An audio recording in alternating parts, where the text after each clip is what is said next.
would like to begin by acknowledging the traditional custodians of the land on which I live and work, the Gundagara land and people. I pay my respects to their elders, past, present, and emerging, and extend that respect to all Aboriginal and Torres Strait Islander people. I also want to acknowledge the traditional custodians of the lands on which you, our listeners, are joining us from today. I recognise the deep connection that First Nations people have to this land, their enduring culture, and their commitment to the preservation and care for their country. This land was never ceded, and it always was and always will be Aboriginal land.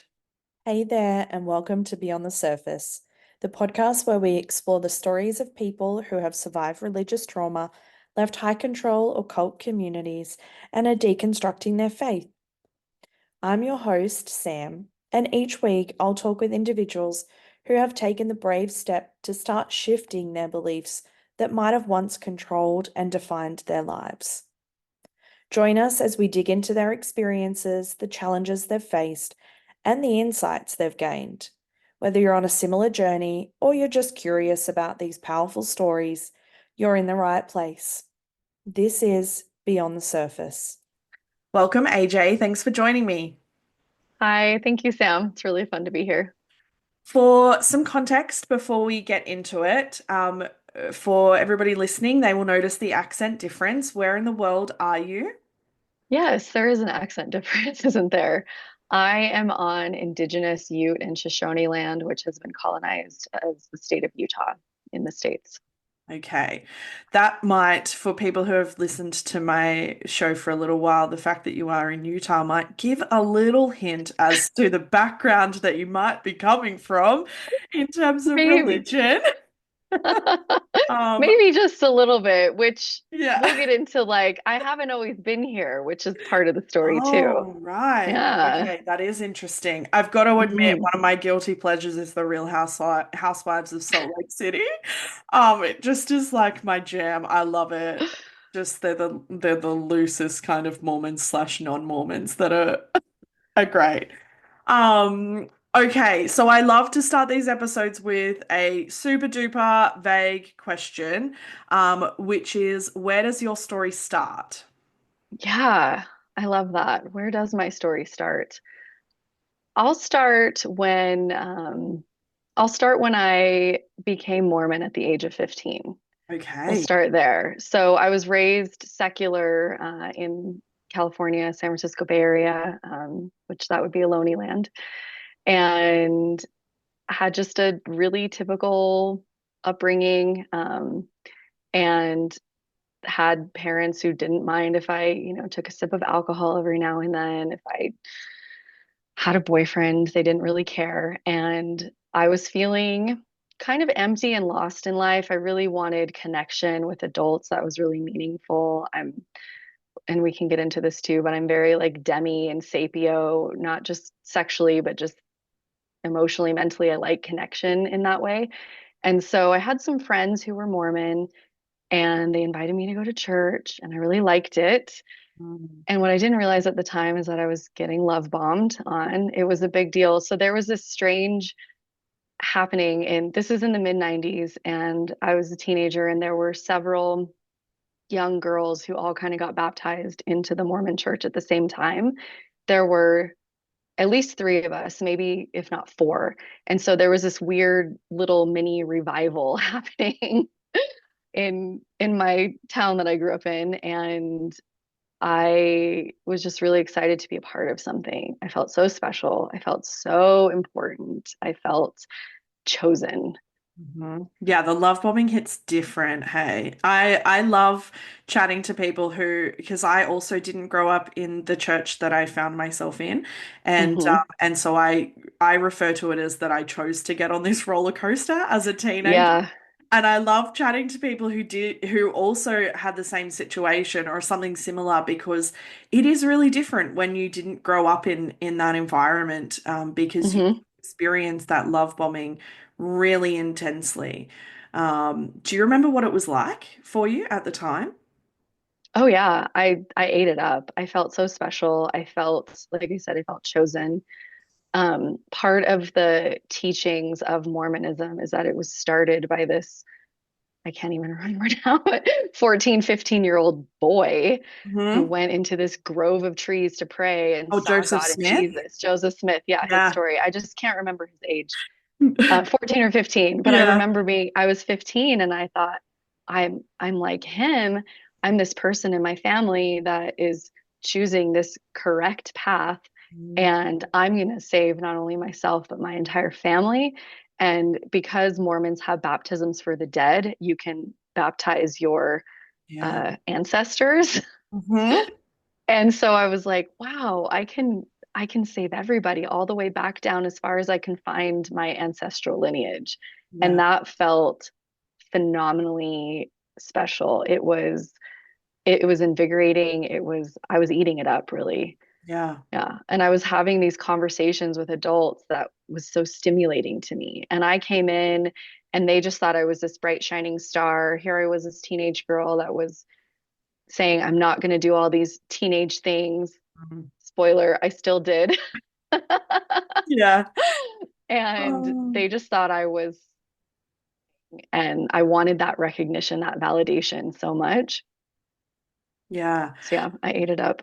I mean, I am curious because I think there are a lot of aspects of the Mormon church that people don't necessarily know. And I think the Hmm. baptism of the dead thing is probably one of those.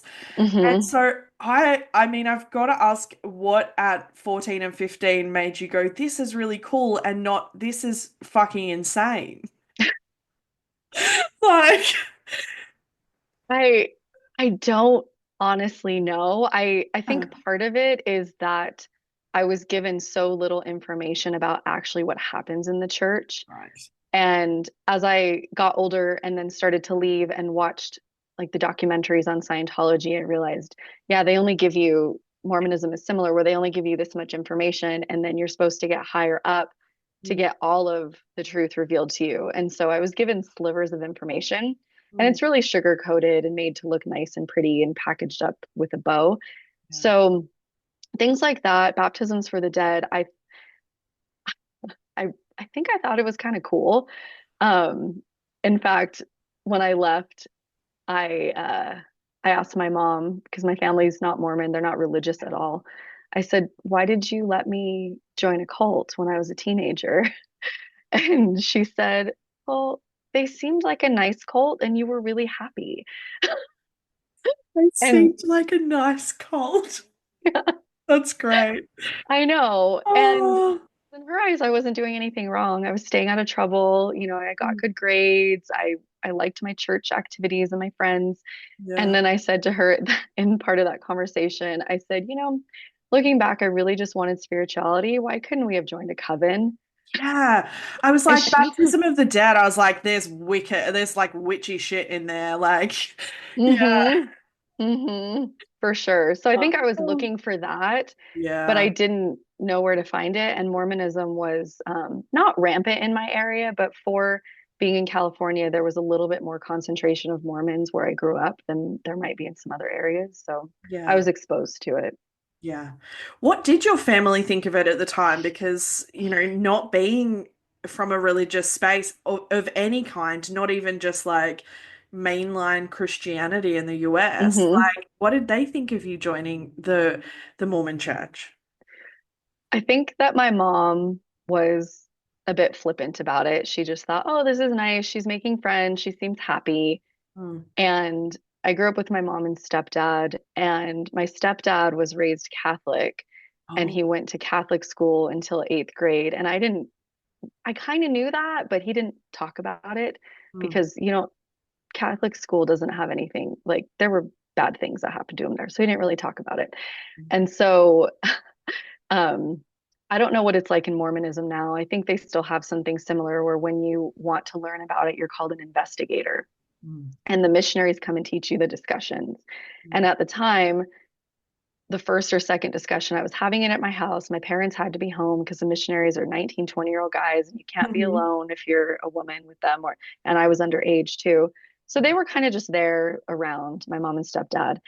And the lesson was about how Jesus was resurrected and came to the Americas after Mhm. his resurrection, because that's in the Book of Mormon. Mhm. And my stepdad like flew off the handle. He's Yeah. like, this is bullshit. Jesus did not do that. Like, what did he do? Fucking float across the ocean? Like, he got so upset. Oh gosh. Oh, So he wasn't super happy about it. Looking back, it's because it was his own religious background that yeah. he was projecting, and he didn't have the ability to talk to me about it. And so there were things that they didn't want me to do if it interfered with family life. They didn't want me to pay tithing, and in the Mormon church, you pay 10% of your income, of your increase in income, back to the church. Yeah. And once they found out about that, they said, "You're not doing that." And I had a part-time job as a teenager, and they said, "You're not Mm. giving your money away to a church like that." Yeah. So there were things that they kind of said, family first. And I got away with that. Being a Mm. convert, it was so exciting to the adult leaders that I was just coming to church at all, that I was able to pull that convert card and say, oh, my parents aren't going to let me do that. And they were okay with that because they have this family is everything rhetoric. Mm. And to backpedal on that to this teenage girl would have made them look really shitty. Yeah, absolutely. I love the irony of you telling that resurrection story because it's Easter weekend as we're recording it. Yeah. So I love when things become so ironic like that. I'm curious what it was like for you at that age in terms of connecting to, I mean, typically in these episodes I use the word God, but I imagine you probably used the term Heavenly Father at the time. But like, what was it like for you connecting to a divine being as a young person, and who was that to you? Yeah, I think I use those interchangeably. Yeah. Um, and it was interesting. Mm. Looking back, I can only look at it through the lens that I have now. So sometimes it's challenging to remember my mindset back then. And I think in a lot of ways it felt comforting. It felt nurturing that I had this loving God who cared about me. I was special and important. It Yeah. was one of his, the rhetoric is that you're like a chosen divine daughter of God. Mhm. And so I think that felt really good to me. And at the same time, my personal intuition would often be at odds with it. So, like I said, I did teenage things. I had a boyfriend. We did teenage hormone things, and I still partied, but I was a lot more moderate about it, I guess. I mean, it was California. Like, you can get weed so easily there. Now it's legal. So, Yeah. it I did those things, but I didn't necessarily feel bad. I didn't feel like God was actually mad at me. But then I'd go to church and hear that those things were bad. Mm. And so those were little things that at the time I probably put on my shelf and didn't even realize it. Yeah. I just thought, I'm coming to church, I'm doing the good things. Mm. I feel good within myself. I haven't been struck down by lightning. I think I'm doing all right. Yeah. Yeah, I mean that's really interesting that like did no one like in terms of like the leaders was no one pulling you up on that behavior or anything because it might not be the same language but I know that the same ideology that fuels purity culture is also pretty rampant Mhm. in the Mormon church. So It's absolutely rampant. And I use that convert card a lot. I pulled right. that card We all love the that. time. Loved it. And looking back, I'm like, ooh, that was my rebellious spirit, just trying to get away with anything I could. No. And I also lied. I Mm. just straight up lied. And because I wasn't raised in it, so I have a lot of ex-Mormon friends now. Mm. I have an ex-Mormon partner.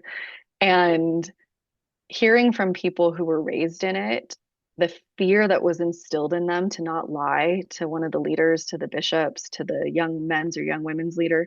Mm. Whereas I had gotten away with lying before, Yeah. just in life in general. And so, to teachers and things. And so when I tried it there and it worked, Mm. I didn't I didn't have this preconceived notion that they were the mouthpiece of God, that the leaders were, like you're told from the very beginning. They Yeah. were just they seemed important to me, but they were like, well, they're also just dudes. Like this guy works in construction or he's a dentist or something. So I didn't see them as these grand, like Mm. omnipotent people, the Yeah. way that kind of the church talks about it. And so, yeah, I pulled the convert card a lot. I just thought, well, I'm a convert. And so my parents don't want me to do this. So I didn't do baptisms for the dead when I was a teenager because I wasn't worthy because I was having sex with my boyfriend and partying and drinking sometimes. But I didn't want to go in and tell some old man that I was doing those things. Yeah. And it just didn't seem right to me. And so I would just say, like, oh, I'm a convert. My parents don't want me to do that. Mm. I don't have their permission. And then I got away with it. Right. So yeah.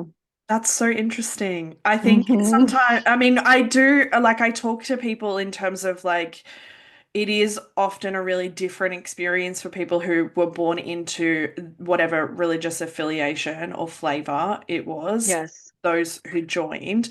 Um, but typically, I feel like, yes, the indoctrination is different, but you're probably the first person where I've heard like that joining actually gave you loopholes that other people didn't necessarily have. Like, I think Hmm. sometimes, like, usually I'm used to hearing that joining or converting set you up to a higher standard because you didn't have your family to fall back on in terms of that. So that's super interesting to me.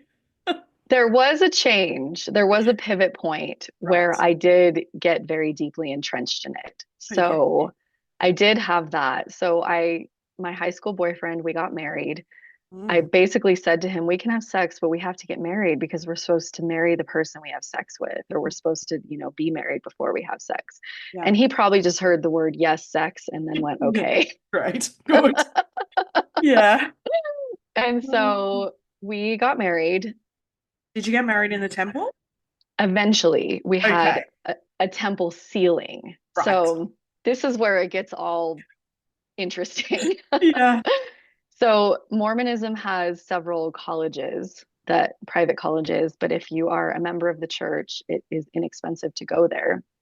And so we went to one in Idaho, and it was a 2-year college. It turned into a 4-year college. So went there, came back to California, got engaged. And because I was pulling the convert card, normally in Mormonism, it's very short engagement because once you get engaged, Satan knows and he's going to tempt you all of his might to try to have sex before your wedding. And then you won't be worthy to go to the temple. Hmm. And so pulled the convert card and said, we're not getting married in the temple because my family can't be there. So in order to go to the temple, I can explain it a little bit for especially for listeners who have no idea. In order to go to the temple, you have to be a Mormon and you have to be in worthy standing, which means you have to have an interview with the bishop, who is usually this old guy. And then you have to have an interview with another old guy who's like the area bishop kind of. And then you're given, it used to actually be like a card where they'd put your name on it and stuff, and you'd show it to a person. I don't know what they do now. I think it's all digital, but you'd Yeah. show it to a person and then they'd give it back to you and say, thank you, sister. Welcome to the temple today. And they act like it's like from the moment you step in, it's supposed to be this serene, very peaceful place where you are doing ordinance work that's going to get you to heaven. Hmm. So the temple sealing it seals your marriage for time and eternity. So there is no till death do you part in Mormonism. You are together forever. Yeah. And now I call it eternal enmeshment Oh, I love that. That's great. because you can't get away from it unless you do a really heinous sin, Yeah. unless you become a complete heretic. You can't get away from it. Oh my goodness. So Okay. you're not only sealed to your spouse, Mhm. who, and of course it's extremely heteronormative, Mhm. and you're not only sealed to your spouse, but that means that you become sealed to their family and all of the ancestors that came before you and all of the children that you will have after that and the people they get sealed to. So when you're in the temple doing the sealing ceremony, you are kneeling at an altar and you do a secret handshake with each other across the altar. There's a whole bunch of secret handshakes. The Mormon temple was based off of Freemasonry rites and rituals. So I mean, have I fun just think Googling it's, that. yeah, I just think it's so funny. I think there's nothing more signifying a boys' club than a secret handshake. Yeah, absolutely. It's a boys' club for Oh sure. my It God. came from Freemasonry rites and rituals. And so it's not really that much different than that. But they put worthiness around it, and you have to be pure, and you wear white in the temple and all of these things. And so when you're kneeling across the altar and there's this like 90-year-old man sealing your marriage, you don't say vows, you don't say I do, you don't exchange rings. And in I think they've changed it now, but when I did it, you were the woman gave herself to the man and the man took her. Yeah. Okay. So it was that way each. It was to the man 100%. There was no reciprocity, there was no Yeah. equal standing. Right. So, and you have these mirrors where you can see each other reflected, the mirrors face each other. So it shows there's like hundreds of your heads reflecting forever, and they say that represents forever. It's very strange. Oh my goodness. And I love that imagery. I just love the mirrors imagery. It's great. Oh, that's so funny. So I Oh. pulled a convert card, had a civil wedding where I actually marched into the bishop's office and I said, I want to get married. Mm. We're engaged. I want my family to be there because they won't be able to enter the temple. Yeah. And I also wanted to wear a cute dress because in the temple you have to wear sleeves. And Uh-huh. so I wanted to wear whatever I wanted to wear. Yeah. And so he didn't bat an eye. He was like, "Great, when are you getting married?" And we were like, "Oh, a year from now." And he was like, "Great." And he I was able to pull the convert card again. So after getting married was when I really doubled down Mhm. to where we had to kind of backpedal and repent for sinning and having sex before marriage once we were actually married Mhm. to get ready to go to the temple. Mhm. So that's when I started to get really entrenched in it. Okay. And so what did that do for because like Mormonism is just like in terms of like consuming, it is a very all-consuming faith. Which is why I think, we acknowledge the cult aspect and the cult dynamics that happen in Hmm. church. So what did that like entrenchment look like for you? And what did it do for your mindset about yourself and the world around you? Yeah, it was challenging. Uh, I was living in that little town, going to the college, the Mormon college, and so that place was very concentrated with Mormons. And so it was easier to live that lifestyle. And I remember, just to your point of that, it's all consuming, almost to the point of an obsession. Like I have to do, they prescribe all these things to do to obtain your worthiness, to pray, to read your scriptures, to go to church, to pay your tithing, to attend all the activities. And, there's things during the week. There are callings because it's all volunteer work. I heard somebody speak, they gave it a name where it's basically, I can't remember what they said, but they called it's non-consensual yeah, labor, really, is what it is. yeah. You're not given a choice because if you say no, they come back and say, well, we've received inspiration that God wants you to do this. So Hmm. you need to serve in this way. And if you say no, it can look really bad on your standing as a member. Mm. So it did become all consuming. And then it kind of started this like, oh, I'm going to do everything and I hope I'll be worthy. Mm. So it kind of flipped, this switch flipped where I didn't really think or worry about my worthiness too much. Even when I was a teenager, having sex with my boyfriend and all these things, I didn't think I was really bad or wrong. And then it kind of flipped to, I hope I'm good. I Mm. hope I'm doing everything that's good. Yeah. Yeah. And I mean, that's, I think, one of the most heartbreaking things listening to these stories is because there comes a point, whether it was from the get-go, as in being raised from it, or Hmm. joining a religion, is that at some point you are told, conditioned, indoctrinated, convinced in some way that you are just really, really broken and shit at your core. Hmm. And it Hmm. is just um, it's heartbreaking, and there is no way that that can't influence the way that you live your life, right? Yeah, absolutely. Yeah. It really is heartbreaking because it's so demoralizing Mhm. to just question your worthiness as a human. And am I doing everything right? And then it creates this really deep hustle and grind culture within the religion, where on top of everything with life and capitalism and nuclear family, then you're grinding in the religion to go to the temple once a week, go to church once a week, read all of these books that the bishop said you needed to read, pray to repent, and then it's expected to have these really expansive spiritual experiences. So when you're repenting, did you receive an answer from God that you've been forgiven? Mm. And so the pressure I put on myself to feel that as well, I remember that feeling very heavy. Yeah.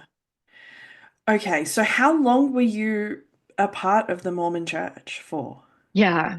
So I was a part of it for 19 years. I joined when I was 15 and I left at 34. And it's been 10 years. I'm about to be 44. So it's been 10 years since I've been out. Okay.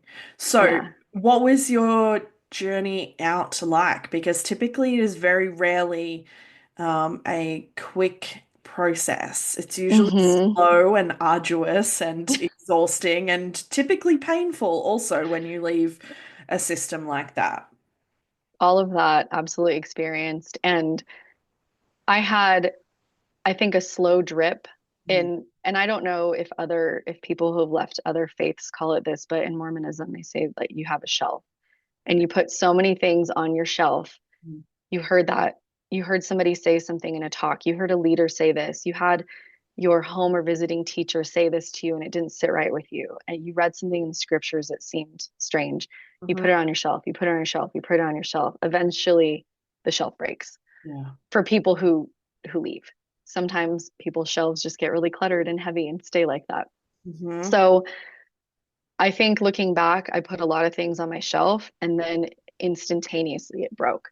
Yeah. So living in that Mormon town, I moved back to California over time. And this whole time, I wanted to have babies. I Mm. wanted to have a bunch of babies and have a big old Mormon family. And I was going to have this idyllic life. And I didn't get pregnant and I didn't get pregnant. And time went on, so much infertility, and still didn't get pregnant. And so that started to chip away at my worthiness even more Mm. because I was doing all the things right. I was trying to be as good as possible. I was reading these accounts in the Bible where when women were faithful, they were blessed with children. And I really cherry picked like reading scriptures. I didn't like it. They were so boring. So I'd only read something every once in a while if I felt like I needed a boost. Yeah. And it usually didn't give me a boost. And Shocking. so I remember praying and begging and pleading and just feeling empty when I would pray to get pregnant and to have a child. And so I ended up, after we kind of said, like, let's not do this anymore. Let's try to not have kids. This is just becoming really arduous and really stressful and chaotic and painful. And in that time, I left the church. And then after I left the church, I actually did kind of a last stitch effort. Let's try one more thing. I got pregnant with twins and I lost that pregnancy at 20 weeks. So I was already out of the church at the time. But the infertility the whole time I was in the church had me putting things on my shelf, on my shelf, on my shelf. And then I actually had a friend reach out to me from high school, and her spouse at the time was leaving the church. And she said, I don't know who else to talk to. You've always been really open minded and non judgmental. And he's reading this and he's doing this. And I was like, oh, he's reading what? And at the time, the church had come out with these articles about, they called them the gospel topic essays, where you could learn about, you could kind of do a deep dive into different tenets of the beliefs. And I thought, oh, okay, I wonder why he thinks these are not faith promoting if the church put them out. Yeah. So I read them, and there were, I can't remember how many, 10 or 12 of them on different gospel topics. Mm. And the first or second one I read, it may have been the first one, was about Joseph Smith and the first vision. Yeah. So pigging back to learning that this 14, 15-year-old went to a grove of trees, prayed, God and Jesus appeared to him. He started a religion that was supposed to be the one true religion. And Yeah. I was 15 and I felt so much resonance with him. And when I read the accounts of the first vision, and I can't remember the details, it's really fuzzy, but he didn't talk about it for 10 or 12 years until after it happened. And there were 7 to 8 documented accounts of it, and they all read a little bit differently. And in that moment, instantaneously, everything crashed down, and I went, it's all made up. Yeah. This is all made up. And so after that came the faith crisis of voraciously consuming Yeah. information. Yeah. Okay, I want to ask about what that process was like, but if you are comfy, I would love to know what it was like for you in a church system that thrives on a woman's role is to be a mother and to have as many children as humanly possible, what that Hmm. was like to be in that church and to be having infertility problems. It was awful. Yeah. It was absolutely awful. It was a constant battle within myself of I'm doing the right thing and then hearing all of these things that made me feel less than. So there's this talk that women in Mormonism are second class citizens. And so I was an infertile woman. So I felt like a third class citizen. And at least I was, by the church's standards, I was married because they're, if you're not married, you're like a fourth class citizen. It's absolutely abhorrent. And so it was really hard. I felt really useless. I felt Mm. like my purpose was not being fulfilled. And then at the same time, when I didn't think about church, I didn't mind being child free. Yeah. It was okay with me. And so I battled that for over a decade. Yeah. And yeah, I stopped going to church on Mother's Day Mhm. pretty early on, actually, in the infertility experience. Um, There's some beautiful looking irony back, I there. yeah, I set some pretty good boundaries for myself, actually. I stopped going to church on Mother's Day. I wouldn't attend things that made me feel that was really heavy on kids. If there was like a kids performance or something, because they would sing church indoctrinated songs and things like that, I just wouldn't go to those things. So I Mm. set pretty good boundaries for myself looking back, but it was really hard. Yeah. Yeah. Yeah. Okay. The shelf is broken. Hmm.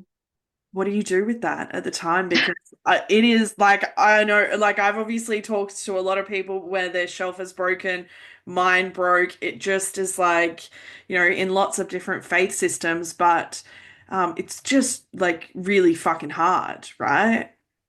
It's so fucking hard. It's Yeah. crazy making. I questioned my reality all the time. Yeah. I like what is up and down and left and right. This is fucked. Sleepless nights Yeah. of staying up just on Mm. in groups on Facebook. I joined a bunch of like I'm questioning or maybe have left the church Facebook groups, Yeah.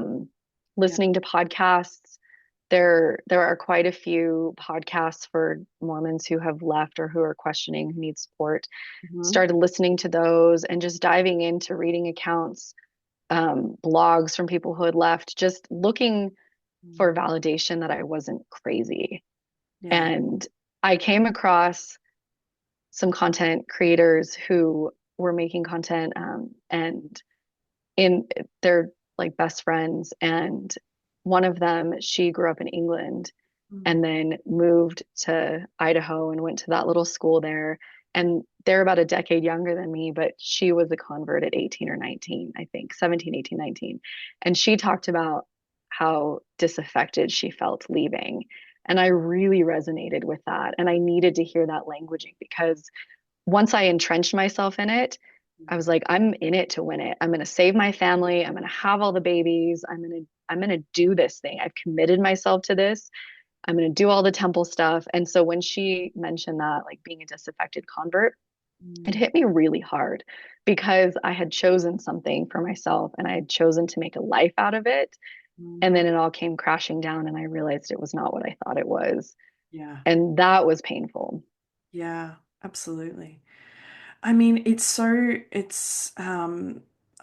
there's just like so much within that journey to unpack, but it's so interesting when we realize that so much of what we thought we wanted, we actually were just conditioned to think that that's what we wanted or what was expected of us.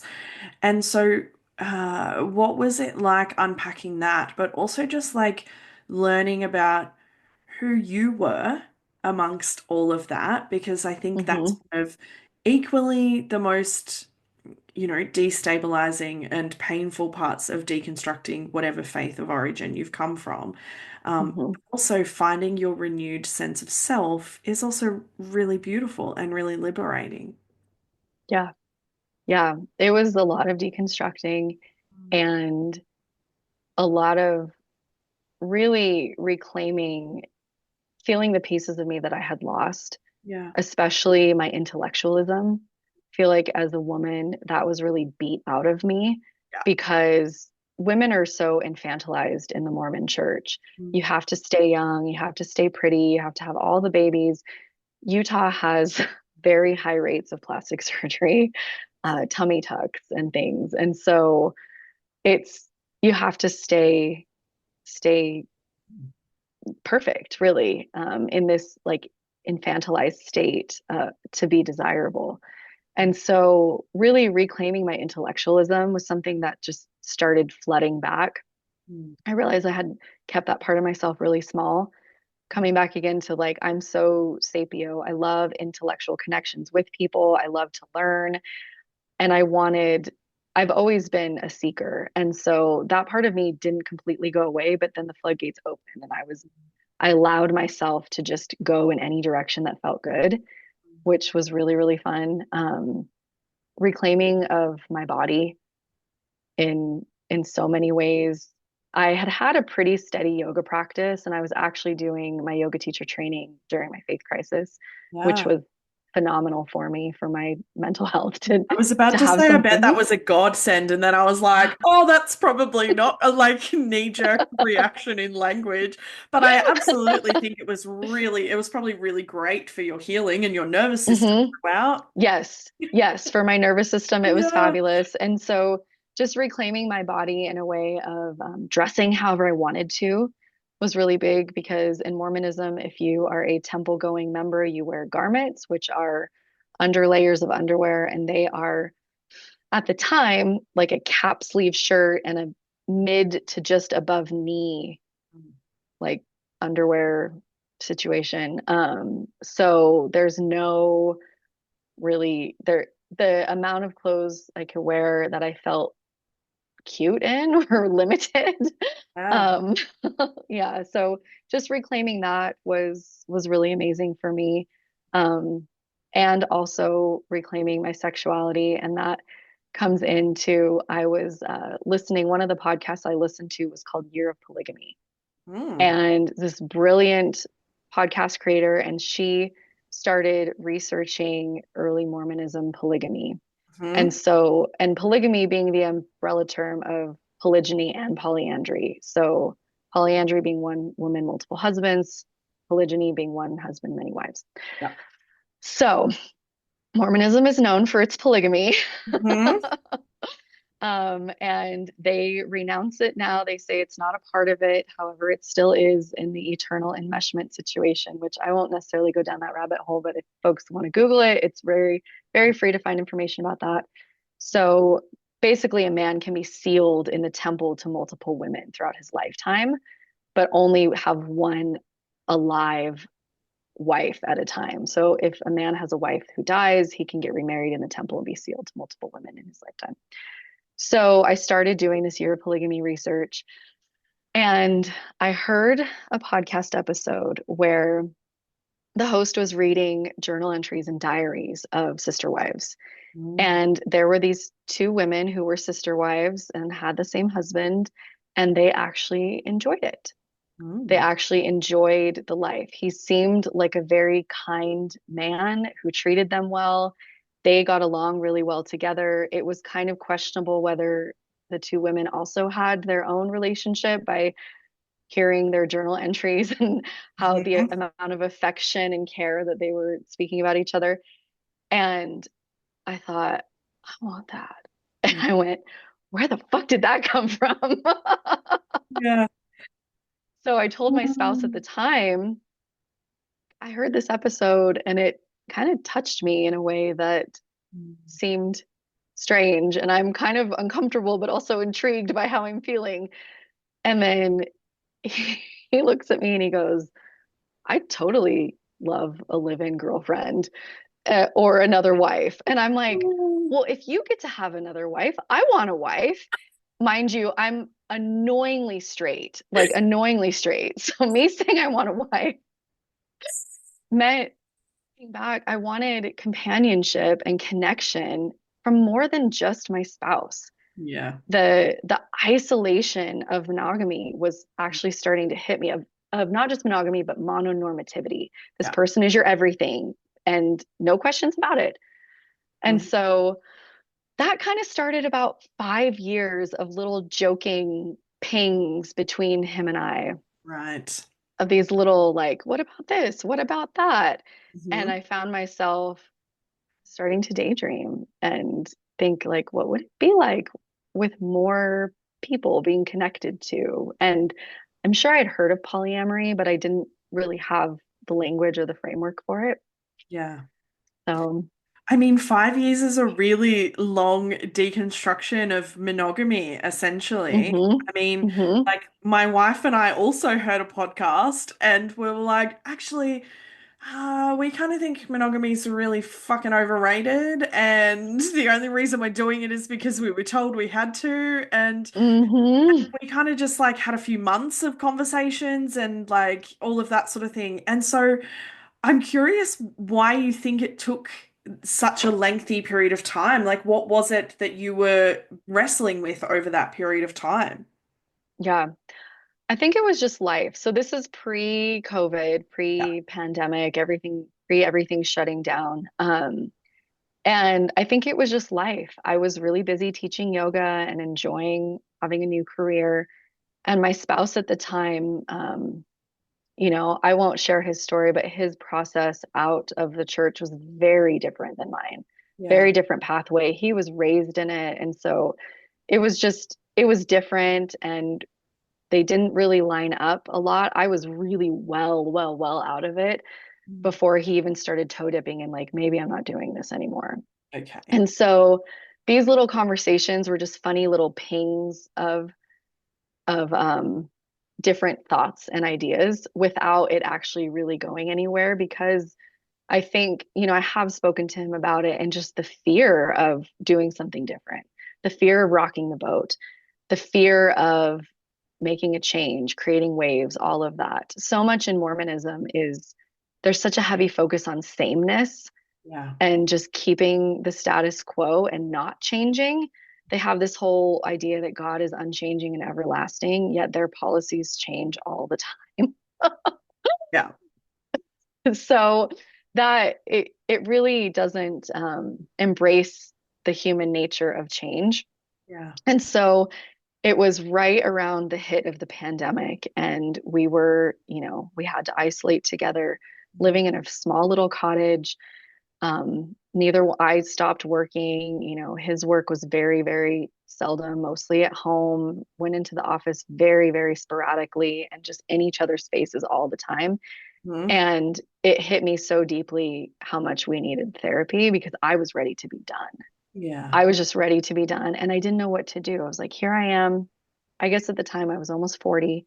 And what am I going to do? Go live with my parents? Like, I don't have friends. I don't have connections to anybody. It's also COVID.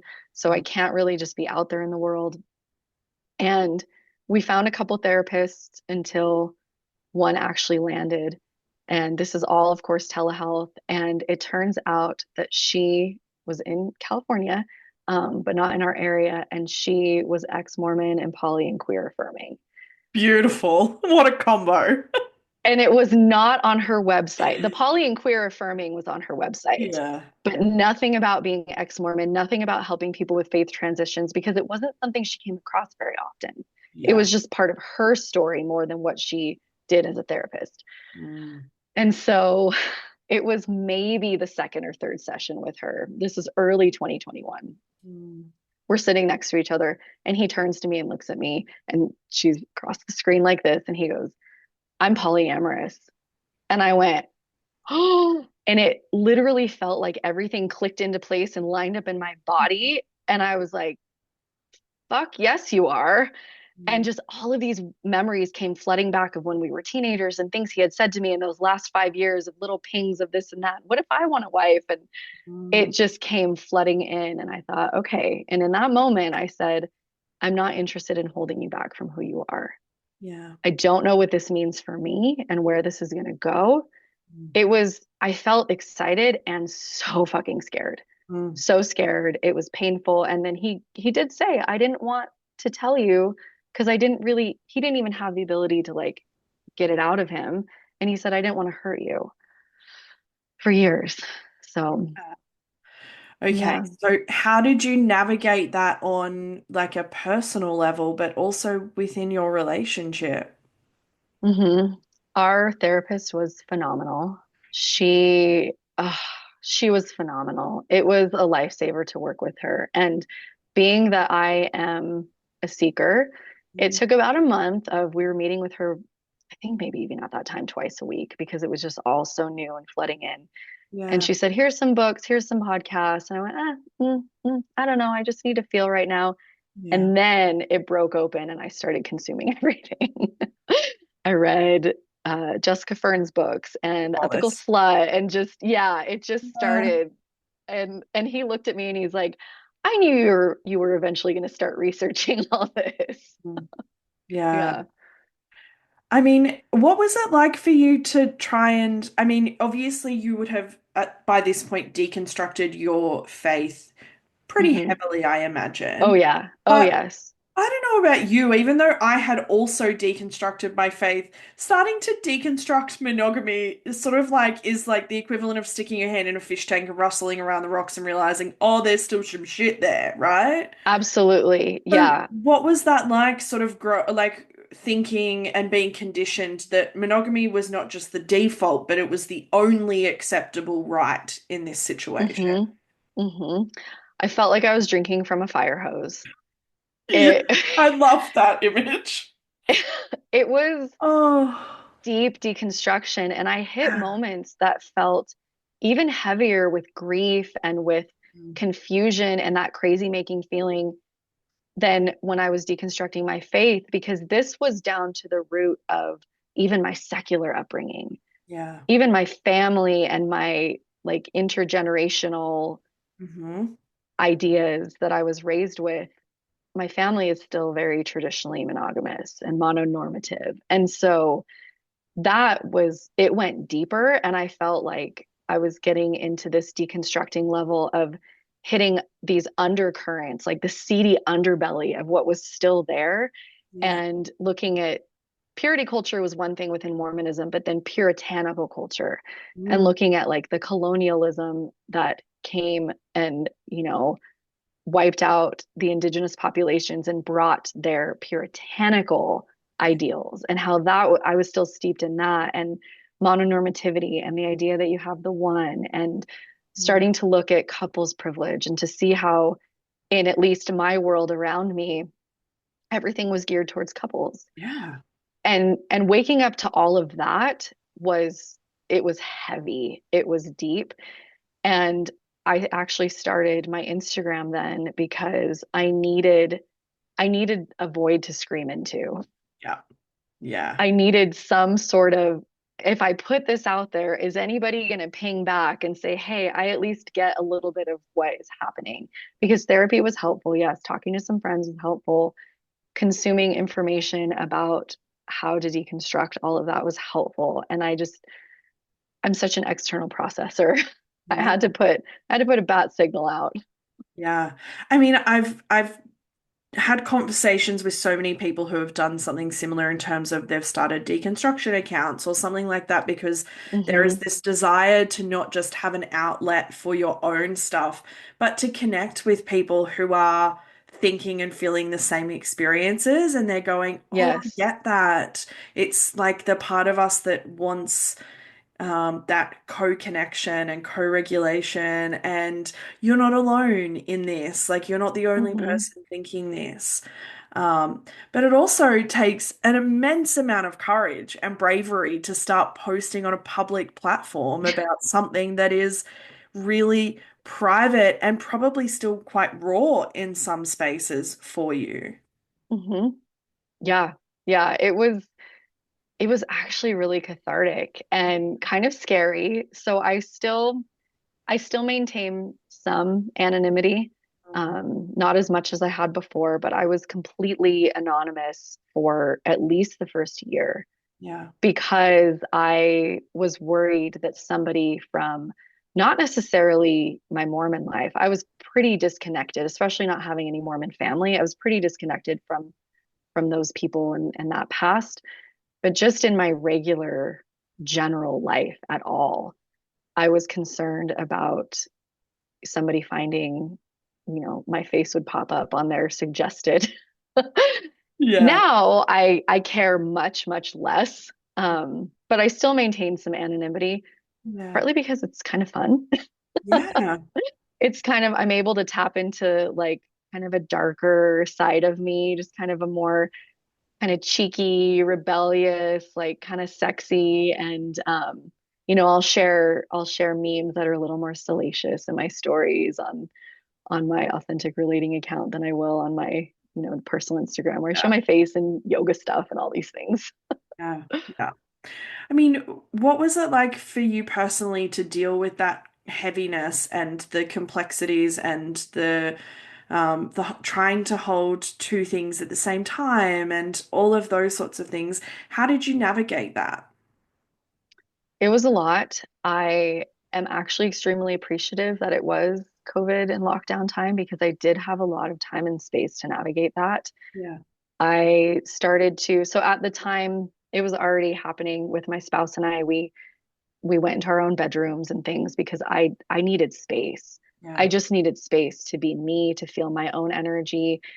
I started doing somatic work. So I started working with a somatic guide who uses a modality called Hakomi and some other things that it's yeah, similar to parts work and things like that. And that was extremely helpful. I tapped into some psychedelics Mm. and did a little bit of work there. Not a ton, but some. And it was helpful. There were times when it was really helpful to just kind of shed some stuff, shed some limiting beliefs. I did a lot of journaling. I went on a lot of walks. I'm really appreciative that I did have that time and space Yeah. to process. And it was heavy. It was heavy processing all the time. It was in my face. And I try to get away from it, but it did feel Mm. so consuming in the way that like I want to keep moving through this. I want to keep processing this. And there were times of just sitting with it and doing other things, but I am grateful that it was able to be such a concentrated time to be able to navigate that because I don't think I would be where I am now if I wouldn't have had that Yeah. time and space because it was a heavier deconstruction than leaving the religion, especially because I had been a convert.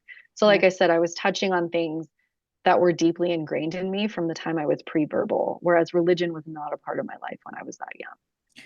Yeah, absolutely. I think when I talk about deconstructing monogamy, people forget that there is a secular aspect to that as well, that it is Mm-hmm. just religious indoctrination that tells you that monogamy is right. Like you see it in Disney movies and you Oh see it in yeah. like all sorts of things, all of your Mm-hmm. TV shows and it's just Mm-hmm. like, it's just in the water in all of society. And so Yes. it does feel like a heavier type of indoctrination and Mm-hmm. deconstruction. Um, at what point did you start to notice this is not feeling as heavy anymore? I haven't thought about that. I think when it was really free and open for my spouse and I to just talk about it Mm. and without shame, without fear of hurting each other, Yeah. stepping into more autonomy in that relationship Mm. and realizing that like the differentiating process of where we were really differentiating and discovering our own autonomy and like hey, I'm still here, you're still here, that felt really good. Like we would just lay in bed for hours and talk about, okay, what if this, what if that, what if we meet somebody we want to move in with and not live together anymore, what if we do this, what if we do that. And so eventually did denest from him and move quite far away, Okay. which is what brought me to the land I'm on now. To good old-fashioned Mormon Utah. Yeah, which is really strange. I Yeah. ended up here because it was late 2020 and I found an ex-Mormon podcast that just really, really hit me. And it was newer on the scene. And they had a Facebook group and an online community that was really robust. And I attribute that to COVID as well. Everybody was at home and really longing for connection. And it was more about deconstructing religious trauma than other Mormon podcasts I had heard, or ex-Mormon or post-religious or whatever you want to call it. And so I started to take a really big interest in that group of people and that online community, so much so that they asked me to be a moderator and an admin. And then Mm. we created an online community off of Facebook. And I was heading all of that up, and I called myself the community creatrix. And it felt fun and witchy, and I was just using these like people connector skills that were coming alive. I was having intellectual connections with people that I had been so longing for. Yeah. And in that process, there inevitably were quite a lot of people in Utah Mhm. in this online community. And so I took a trip when it was safe to fly again and everything. This is like late 2021. I took a trip to Utah and I met some of these folks, and I just thought I feel home here Yeah. in a very strange way. And so I've been asked quite often, how could you move here as an ex-Mormon? Because people who are here who are ex-Mormon have a really hard time. Mm.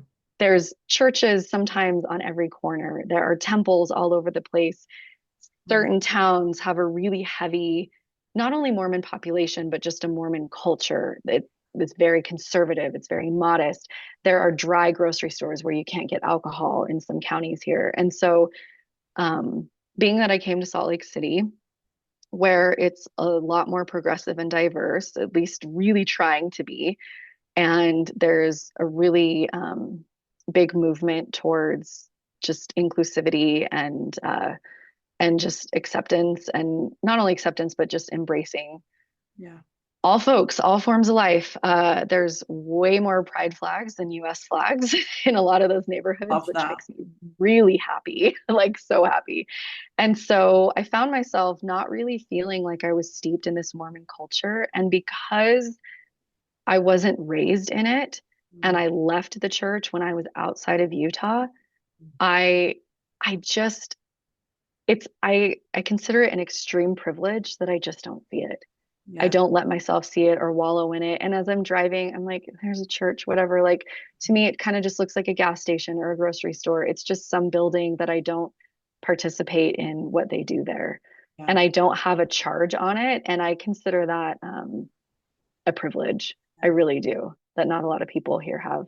Yeah, it also sounds like you've done a shit ton of work to get to that point though, right? So like Yeah, privilege, yeah. yes, but acknowledgement of all of the therapy and the somatic work and all of the stuff that you've Hmm. done to Absolutely. give your nervous system the best chance to live in a space that could activate your nervous system every 30 seconds. So, Yes. there's also like acknowledgement there of, all of the work that you have done as well. Yes. So, Thank you. I appreciate that. And yeah. also like not having Mormon family is Yeah. huge.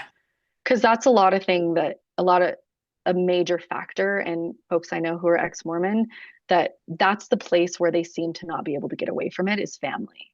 And so that is where I'm very appreciative that I don't Yes. have that. Yeah, I can relate. Not Yeah. having a religious family has been like yeah, a really, I was about to say a blessing, but I really hate using it. It's really hard to find non-religious language for certain things. Yeah. Anyway, I agree. yes, I've been very grateful for that also. But Hmm. okay, so what does like present day, Hmm. early 2025, what does living authentically in relationships and spirituality look like for you now? Yeah. I feel really free, which is lovely.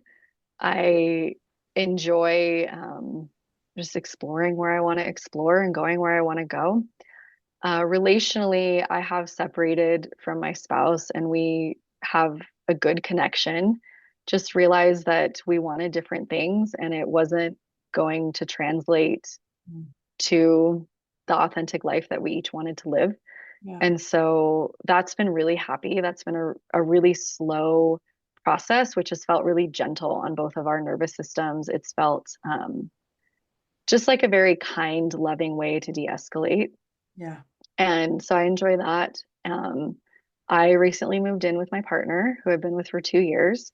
Yeah. So nesting with somebody else after years of denested and being on my own, and I had a roommate for a while, and so that was incredibly freeing. That is more of the reclaiming my time, my space, my energy, just being able to go throughout the day going, what do I want to eat? When do I want to eat?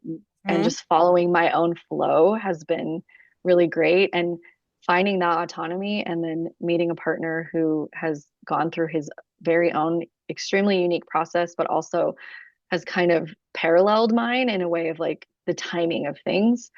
Um, it has been really, really lovely and fun, and so far it's going quite well. I'm like kind of very subtly anticipating like, okay, there's gonna be hiccups moving in together, but so far it's been really, really enjoyable. Yeah. um I think that we're not scared to speak up and be honest because it's still held in like love and support for each other, Yeah. so that's been really wonderful. And um yeah, just being able to follow my flow just feels really, really good without shame, without worrying about if I'm good or if I'm doing the right thing. I i don't care if I fuck up. Yeah. It's doesn't matter to me. Yeah. Yeah, And is a connection to some form of spirituality something that's important to you or not so much? it has ebbed and flowed a lot. Yeah. It was actually a lot stronger when I was leaving and I was really heavy in my yoga practice because I was in my teacher training and all of that. And I still practice yoga. I don't practice as much physical like asana yoga, but it's not also not just complete meditation either. Um, I enjoy the universal tenets of the spirituality that yoga has to offer without attaching to it. I don't consider myself like wanting to go along a path to like Hindu or Buddhism or anything.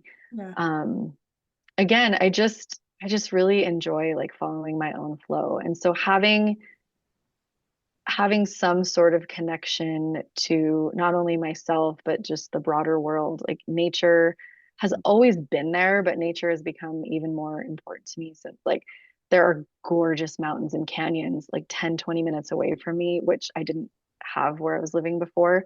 And just that like going and being off grid, like my cell phone doesn't work Mm-hmm. even if I go 20 minutes outside of town, is amazing.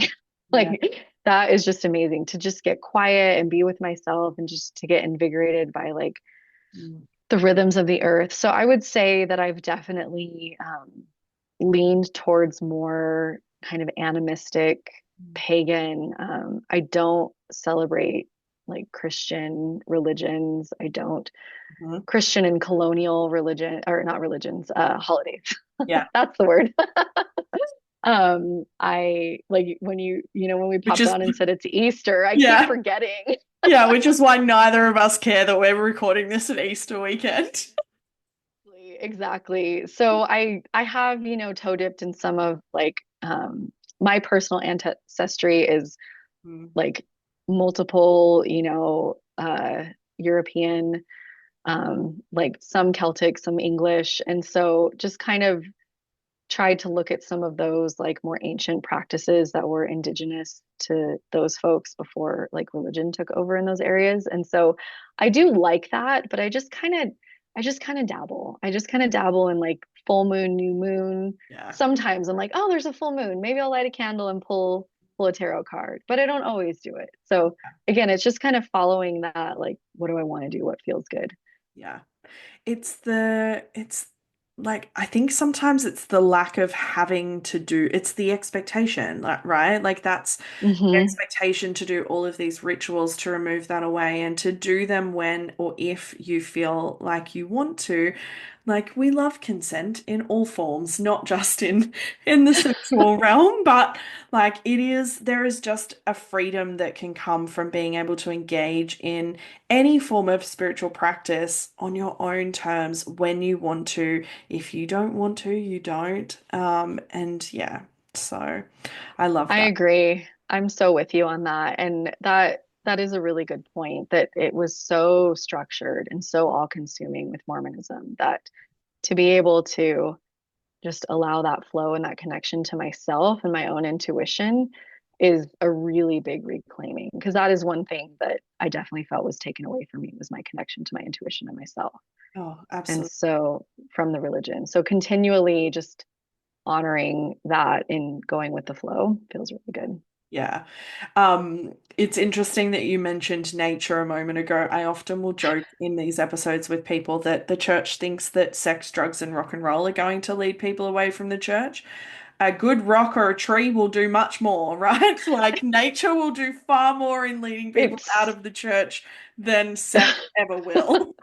it's so true. And also I have met folks where it's been weed or mushrooms, which is also nature. And so, Yeah. yeah, a really amazing, dip in the river or yeah, looking up at laying on your back, looking up at a tree and just marveling at the sun coming through the leaves. Yeah, Yeah. is really special. In fact, I like that you mentioned that because I remember specifically towards the end when I was getting ready to leave the church, but I was still kind of like, oh, am I in or not?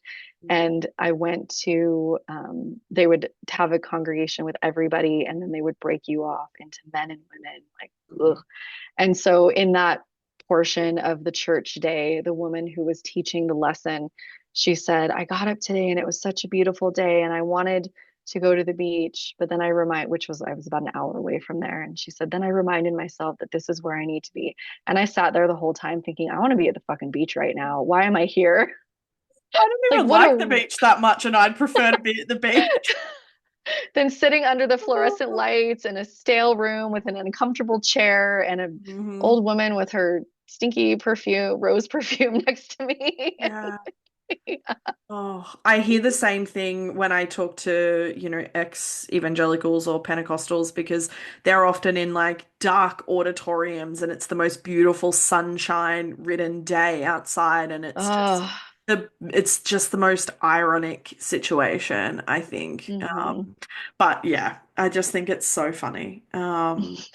Okay, I love to finish these episodes with some encouragement for people. And so I'm going to leave it up to you in terms of where you want to take this because we are, I guess, have a double deconstruction in your story, right? So Yeah, usually I yeah. would say, like, what would you say to someone who is fresh in their deconstruction? And so Hmm. you can take that in terms of either of those or both of those. But Mm, what would you say to that mm. person who is just knee deep in that and just doesn't know where to turn or what to do. I love that. Um, I think there are things that can apply to any type of deconstruction. Take some deep breaths, Mm. sit in grass or sit on the earth or sit in dirt, doesn't Yeah. matter, and feel Mm. allow yourself to feel. If it feels okay with you, put your hands on your body anywhere, hold your forearms or hold your shoulders or hands on your belly or on your thighs and give awareness to your humanity and your aliveness Mm. and just breathe Yeah. and pause, drink some water and really allow that space for yourself to start to come through, for Mm. your own inner voice, your own intuition, your own inner knowing and inner wisdom. Even if you question it or you're not familiar with it or it feels scary, spend some time pausing Mm. and then find a space where you can feel validated in your experience, Yeah. whether it's a therapist or a coach or a really good friend, Mm. somebody who's walked the path before you, who Mhm. can offer some support, even if you just need to vent and you need them to listen or something. It doesn't have to be any guidance or anything. Yeah. find another human, like, even if it's online like this, just another human. Like the online spaces, the groups, the chat groups can be helpful, but find another human or a group of humans, a support group, something like that. Yeah. I Yeah. love it. A mix of practical and grounding, which is a beautiful combination. We need both. To do one, Yeah. we need the other. So I Hmm. love that. Yes. Well, thank you so much for joining me. Thank you for your wonderful Instagram account. Give it a quick plug. Yes, thank you, Sam. It is authentically relating underscore AJ Instagram. Amazing. And it will be linked in the show notes and all of that anyway. But encourage people to go over there. I'm guarantee you will learn something, even if you don't think you will, but you will. And so, yeah, thank you for your account. Thank you for being so open and honest. And thank you for your time. I'm appreciative. Thank you, Sam. This has been so much fun. Thanks for tuning in to this episode of Beyond the Surface. I hope you found today's conversation as insightful and inspiring as I did.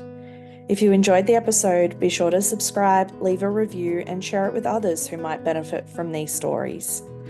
Stay connected with us on social media for updates and more content. I love connecting with all of you. Remember, no matter where you are in your journey, you're not alone. Until next time, keep exploring, keep questioning, and keep moving forward. Take care.